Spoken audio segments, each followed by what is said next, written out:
Hero Alam যদি নেতা হয়, মন্ত্রী কে হয়? হিরো আলম। হিরো আলম যদি মন্ত্রী হয়, তাহলে এই যে ইনার ছেলেটা বিশেষ, ইনি বিশেষ ক্যাডার, তাহলে কে কাকে স্যার বলবে? হ্যাঁ, এই ছেলে শোনো, হিরো আলম ভোটে দাঁড়িয়ে যদি মন্ত্রী হয়, তাহলে বিশেষ ক্যাডার হিরো আলমকে স্যার বলতে হবে।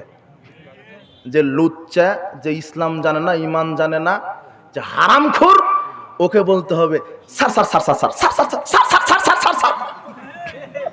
না হলে চাকরি থাকবে না, বেতন পাবে না। এর নাম, এটা হলো গণতন্ত্রের ফজিলত। আর তোমার নেতা এই পদ্ধতিতে ভোট করতে যাচ্ছে, শোকে সর্ষে ফুল দেখবে তোমার নেতা, যেই লাউ সেই কদু হবে। গণতন্ত্র হারাম, গণতন্ত্র হারাম, আর নারী নেতৃত্ব হারাম। গণতন্ত্র হারাম, নারী নেতৃত্ব হারাম। কশিন কালেও কিয়ামত পর্যন্ত এই সেকুলার, এই গণতন্ত্র, এই ডেমোক্রেসি, এই ন্যাশনালিজম, এই সেকুলারিজমের মাধ্যমে কিয়ামত পর্যন্ত বাংলাদেশে ইসলাম কায়েম হবে না। সুযোগ নেই। ইসলাম কায়েম হবে না রাসূল সাল্লাল্লাহু আলাইহি ওয়াসাল্লামের তরিকায়। ইসলামী খেলাফত যেদিন আসবে, আমি ছাত্র সমাজকে ধন্যবাদ জানাই, যুবকদেরকে ধন্যবাদ জানাই। তোমরা অন্যায়ের প্রতিবাদ করতে শিখেছো, তোমরা হক বাতিল বুঝেছো, এটা জানি।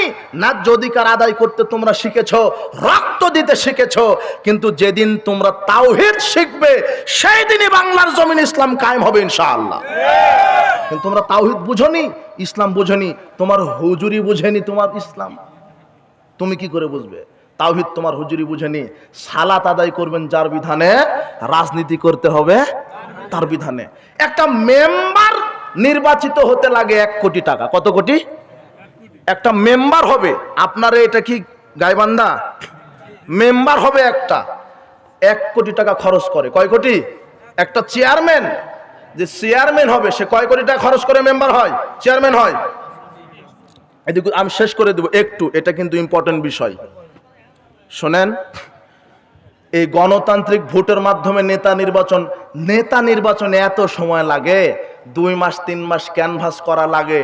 গণতন্ত্র ভোটের ফজিলত আরো আছে। বলছে যাই, ওকে মেরে দাও, ও আমার এগেনস্টে, ওকে মেরে দাও, গুম করে দাও, দাও কত কোটি টাকা লাগবে, আমি ক্ষমতায় থাকবো। এটা গণতন্ত্রের কি ফজিলত? গণতন্ত্রের কি ফজিলত? একটা চেয়ারম্যান হতে কত কোটি টাকা খরচ করা লাগে? 1 কোটি।